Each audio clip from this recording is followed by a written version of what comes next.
Okay, now we're going to look at things that you can do for yourself from the project profiles. So if you're the AS coordinator, you have several editing privileges that you are able to do in these projects. So when I look up a project, whether it's a grant or not, I still use the projects box. It works just fine. And I'll click find. And in this case, I want to look for signage installation. I already have it typed in, and I want to know what it looks like specifically for Juneau County.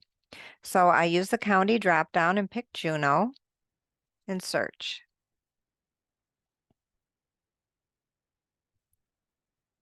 And for some reason, Adams County also came up, but we want signage 29, which is Juneau County.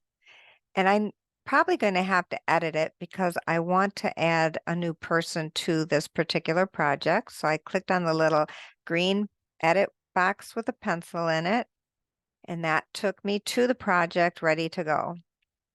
Now, I can make changes in the top of the project.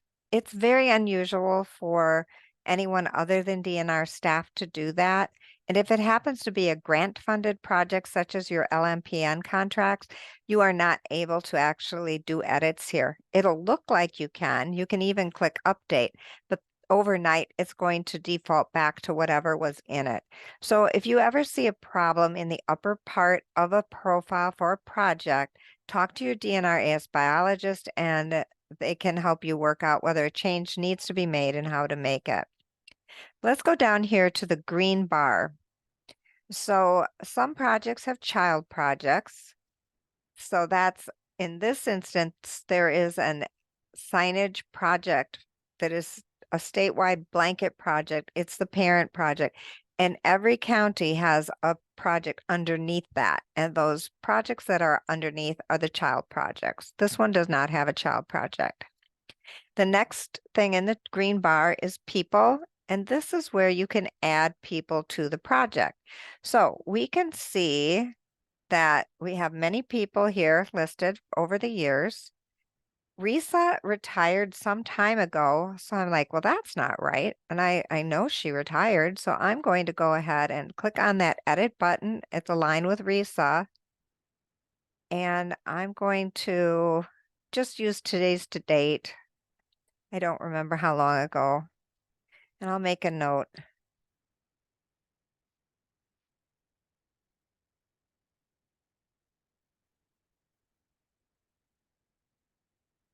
That will work. This is not formal history. And then I update. Oops, I made a mistake. I have to go back again. I'm going to come back, click that edit button again. And actually, I needed to change her status to inactive and update. All right. Now, I need to look and see, is there anyone I need to add? Because I am aware that they have a new AS coordinator. In fact, here's another person who could be inactivated, Colton. Colton is no longer with Golden Stance. Now we have Andrew, who is covering this county. So let's go ahead and add Andrew first. So in the title bar for people and organizations, I'm going to click on the plus sign on the far right. He's the coordinator for the county, so I'm going to change it from team member to coordinator. He's active, and I'm going to take it back to January 1st and create the record. I took it back to January 1st because I know he started right at the beginning of the year. And it's taking its time, oh, you know what?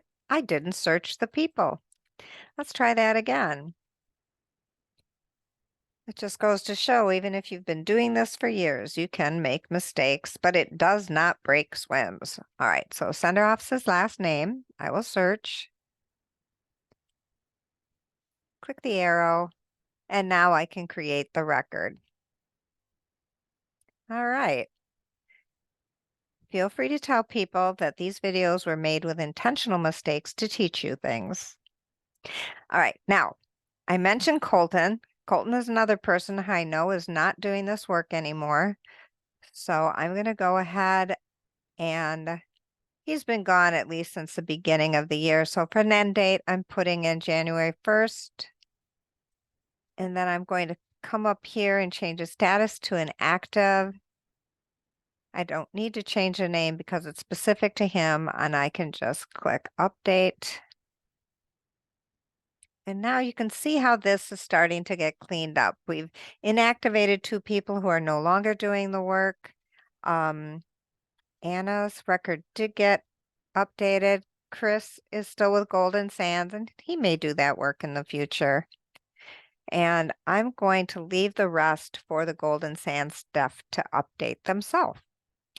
All right, another area where you might want to do some adding or subtracting of items is stations, and that is found under monitoring. So in the green bar, you click on monitoring, and the first thing that comes up is stations. So generally, we just leave all the stations in there, even if they're not being used, because it's kind of easy to miss the fact that there's a fieldwork event that did use that station. So if I go from the stations all the way over in this gray bar to fieldwork events, I can see all of the field work that's been done in the county at the various stations, and it could be easy to miss one. So I'm not going to take a station out, but it's easy enough to add one. So once you find out what the station is, if it's already an existing station, you will click on the plus sign in the station's title bar. You can just put the number directly in here. So let's say my station I need to put in is 10057081. And I can just create the record. If I didn't know it, I could instead search the stations, and I'll go back and show you what that looks like. But first I want to delete this particular station, and it usually be added right at the end. And there it is. So I can delete that one. If I wanted to add a station and I'm not sure what the station ID is, I can search stations. And then there's different ways. You can look on the surface water data viewer. You can do a station search from the station tab. If you know the water body name, maybe it's a lake, a specific lake in the area, you could put the name of the lake or the WIBIC, if you know that, the water body identification code, and the county, and you might be able to find the proper station there. The easiest thing to do, of course, is just to find out what the station is first. Once you found that station, you would get that black arrow again. You'd click on it. It would fill in the number here, and then you would create the record. Let's go back. So another useful thing you can do in the project is fieldwork events. You can't enter them here, but you might be given a fieldwork sequence number at some point, and that's something that you could click on the plus sign and add. But you may just want to go back and look at some history. So you could actually click on the start date a couple of times, and it will give you, well, looks like it had actually started with the oldest information first. So you can also use this page to download. So let's say you want to know, just get a spreadsheet of the history of the boat signage work that's been done in this county. If you go up to the upper right-hand corner of the page and click on this little paper with a down arrow, that's for download.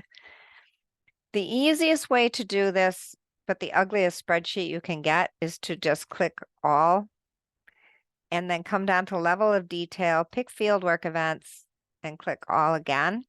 And that will give you a huge spreadsheet with all of the field work, and then you can sort it and clean it up as you want from there.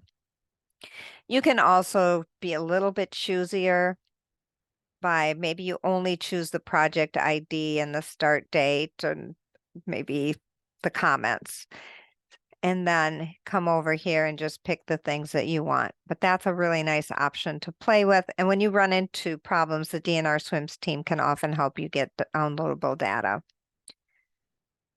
So that is basically it for the types of things that you can do in a project.